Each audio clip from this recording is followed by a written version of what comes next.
اس وقت ڈکٹیٹر بہت زیادہ کمزور ہو چکا ہے اور اب وہ جیلوں میں آپ کو نہیں ڈال سکتا. آپ نے قانون کو ہاتھ میں نہیں لینا، آپ نے صرف نکلنا ہے. اس لیے یہ دہشت گردی کے مقدمات، یہ گرفتاریاں، یہ سب کچھ آنے والے دنوں میں ہوا ہونے والی ہیں اور ان کی کوئی وقت نہیں رہے گی. یہ بھاگیں گے، یہ دوڑیں گے اور یہ سب کچھ چھوڑ کے بھاگیں گے. عوام کے نام اپیل کی ہے جی. انہوں نے کہا جی کہ آؤ مل کر اس انقلابی تحریک کا حصہ بنیں، اپنی آواز بلند کریں اور ظلم کے خلاف اٹھ کھڑے ہوں. یہ وقت عمل کا ہے. ہر شہری کی ذمہ داری ہے کہ وہ جمہوریت کی بحالی کے لیے اپنا کردار ادا کرے. آج شام 8:30 بجے ہر پلیٹ فارم پر اپنی موجودگی درج کروائیں. ہم سب مل کر 27ویں ترمیم کے خلاف اپنی آواز بلند کریں گے. آمریت کے خاتمے کے لیے، جمہوریت کی فتح کے لیے، بے گناہ قیدیوں کی رہائی کے لیے. آمریت مرد آباد، جمہوریت زندہ باد. سیاسی قیدیوں کو رہا کرو. یہی آپ کا عزم اور جد و جہد ہونی چاہیے.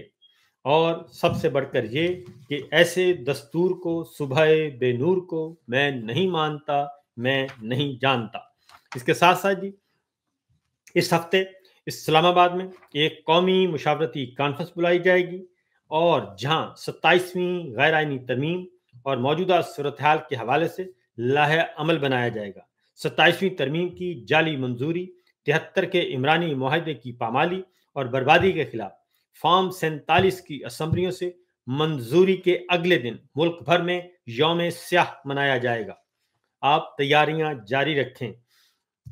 وکلا عدالتوں میں اگر پیش ہوں گے تو کالی پٹیاں باندھ کر پیش ہوں گے. اپنے بازوؤں پہ کالی پٹیاں باندھیں اور اپنی جائے کار پر کالی پٹیاں پہن کر اس کے خلاف احتجاج کریں.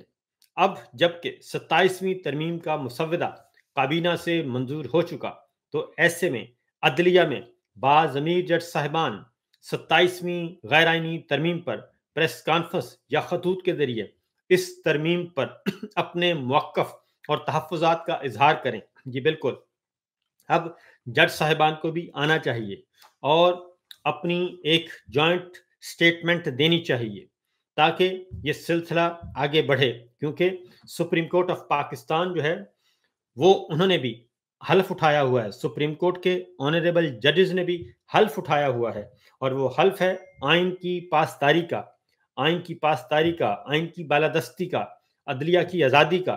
تو اب جج صاحبان کو اپنے حلف کی پاسداری کرتے ہوئے میدان میں آنا پڑے گا اور ان کو آنا چاہیے اور وہ میدان میں آ کر بالکل اپنے آئینی حلف کے تحت بتائیں اور اپنا نقطہ نظر دیں اور قوم کو بتائیں کہ یہ آئین کو پامال کیا جا رہا ہے اور یہ فرد واحد کی حکمرانی مسلط کرنے کی کوشش کی جا رہی ہے اور پاکستان کو ایک بدترین قسم کی فوجی حکمرانی میں دیا جا رہا ہے.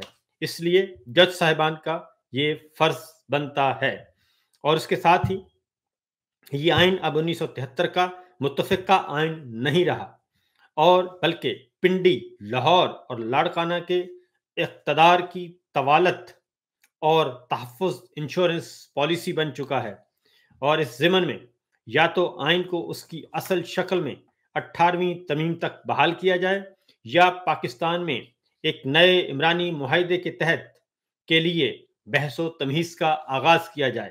کیونکہ یہ دستور جس طرف یہ آئین پاکستان کو لے جانا چاہتے ہیں، یہ آئین پاکستان، یہ والا آئین پاکستان جس میں 26ویں ترمیم گھسیڑ دی گئی ہے، 27ویں غیر آئینی ترمیم آ رہی ہے اور سول اور ملٹری ادارے جو ہیں ان کو بلڈوز کیا جا رہا ہے اور فرد واحد کی حکمرانی مسلط کی جا رہی ہے، تو یہ والا آئین کسی کو بھی قبول نہیں ہے، ورنہ پھر نیا آئین ہوگا. ملک گیر جلد سے جلوسوں اور کارنر میٹنگز کا آغاز ہو. اس کے لیے لائحہ عمل قومی مشاورتی اجلاس میں ہونا چاہیے. اور اس کے ساتھ ساتھ ہمارا عوامی رائے سازی کا آغاز ایک کمیٹی بنا کر سول سوسائٹی، میڈیا، کاروباری طبقے سے بامانی حمایت اور مشاورت کا سلسلہ شروع کیا جائے. ایسی کمیٹیاں یونین کونسل لیول تک بنے، تاہم اور تاجر تنظیمیں محلے یا علاقے کے بااثر نمائندگان، کسان تنظیمیں وغیرہ سے ملاقات کریں۔ غیر ملکی اور ملکی جرائد اور اخبارات میں باقاعدگی سے پاکستان کے عوام کا مقدمہ پیش کرنے کے لیے آرٹیکلز لکھے جائیں۔ بار کونسلز اور وکلاء تنظیموں کی اس تحریک میں شمولیت کو یقینی بنایا جائے۔ وکلاء تنظیموں کے ساتھ روابط قائم کیے جائیں۔ ریٹائرڈ سپریم کورٹ اور ہائی کورٹ ججز کی تحریک میں شمولیت یا کم از کم حمایت حاصل کرنے کے لیے ملاقاتوں کے لیے وفود بنائے جائیں، بھیجے جائیں۔ تو یہ سلسلہ ہے جناب، یہ تو ہو گیا۔ اب سب سے بڑھ کر اگلی بات میں اپنی میڈیا کمیونٹی سے، جرنلسٹ کمیونٹی سے یہ بات کروں گا کہ اب وہ بھی اپنی مصلحتوں سے نکلیں اور یاد رکھیں کہ اس وقت جو صحافت کا مقدس پیشہ ہے اس کا اب امتحان ہے۔ اب اپنی تنخواہوں مراعات سے نکلیں اور آواز بلند کرنا شروع کریں۔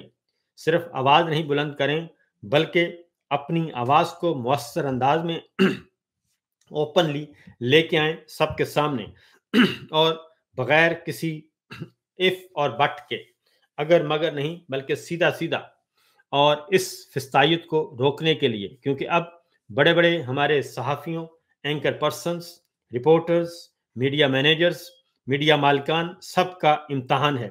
وہ اپنے ذاتی مفادات سے نکلیں اور نکل کر اس تحریک کا حصہ بنیں، کیونکہ یہ لڑائی، میں آپ کو بتا دوں دو ٹوک انداز میں، کہ یہ لڑائی جو ہے اب عمران خان کی لڑائی نہیں ہے، یہ پاکستان تحریک انصاف کی لڑائی نہیں ہے۔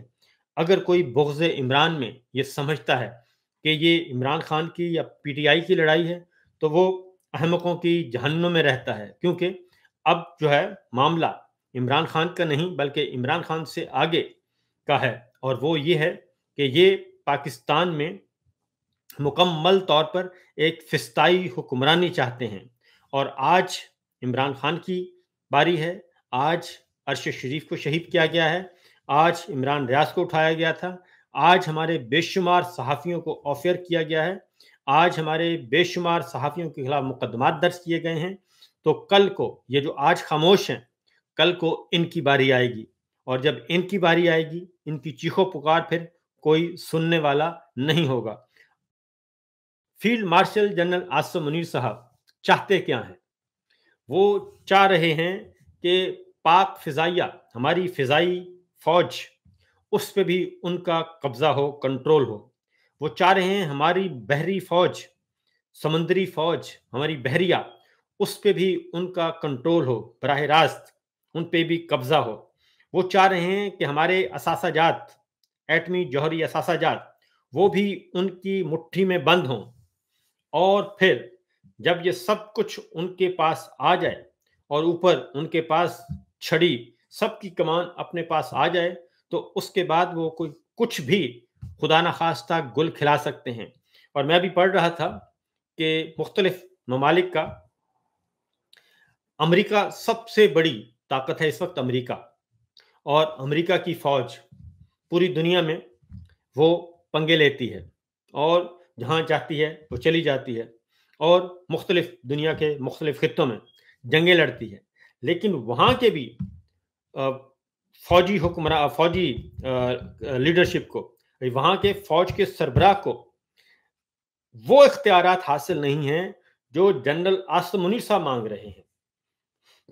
وہاں کے امریکہ جیسے فوجی حکمران کو، حکمران تو نہیں ہے ادھر، یعنی کہ فوجی سربراہ کو، فوج کی قیادت کرنے والے جنرل کو، وہ ایبسولوٹ اتھارٹی نہیں ہے، وہ پاورز نہیں ہیں، وہ اختیارات حاصل نہیں ہیں جو جنرل عاصم منیر صاحب پاکستان میں مانگ رہے ہیں۔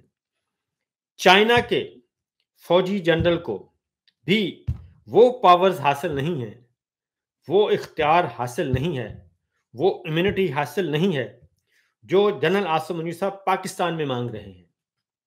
یہ میں نے دو بڑے ملکوں کی بات کی ہے، تیسرا روس ہے، چوتھا آپ کا پڑوسی انڈیا ہے۔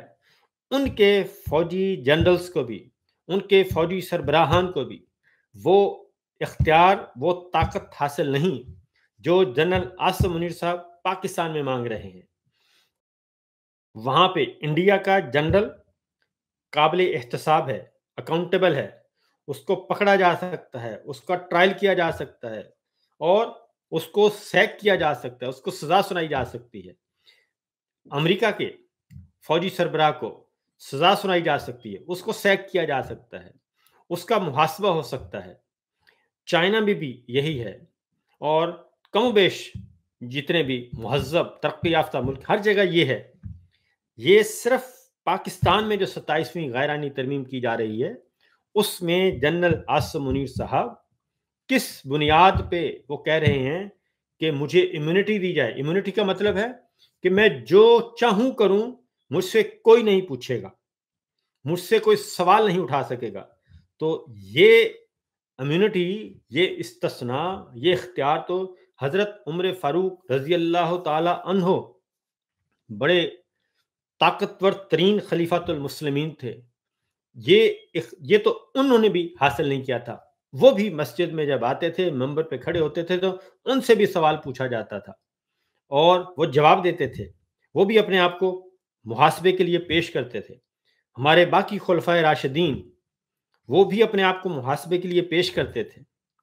ایسی امیونٹی تو کہیں بھی نہیں ہے، ایسا تو استثناء کہیں بھی نہیں ہے کہ مجھے ہر طرح کے سوال سے، جواب دہی سے، احتساب سے بالاتر قرار دیا جائے۔ یہ آخر جنرل عاصم منیر صاحب جو ہیں، یہ کون سی دنیا کے اس وقت فوجی حکمران ہیں؟ کس دنیا میں؟ یہ کم از کم ہمارے جو 7 بر اعظم ہیں دنیا میں، 7 بر اعظم اور اس میں 20 ممالک، ان 20 ممالک کے جو فوجی سربراہ ہیں ان میں سے تو کسی کو یہ اتھارٹی حاصل نہیں ہے